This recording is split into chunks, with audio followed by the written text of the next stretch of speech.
Welcome to McPlum, simple solutions served daily.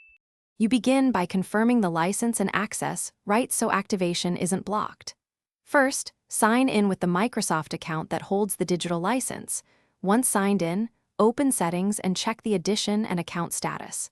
Make sure your PC has a stable internet connection and correct date and time, and that you're running an administrator account. While here, copy your 25-character product key or note the digital license. This prepares you for re-entry or command methods that follow. Next, you re-enter the key and repair the system to clear hidden blockers. Go to Settings Update and Security Activation and try Change Product Key. Enter your 25-character key.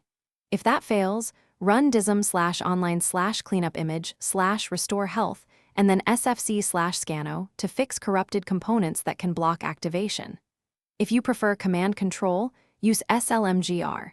vbs/ip key to install the key, then slmgr. vbs/. To finish, you confirm activation and have fallback routes ready. If online attempts fail, run slew4 to get the phone activation wizard and call Microsoft. Provide the installation ID and your proof of purchase. Make sure to copy any error codes shown. These speed up support and diagnostics. If your license is hardware-bound, sign into your Microsoft account on the digital license page and unlink old devices or request a license transfer. If problems persist, note the exact error and contact support for guided resolution.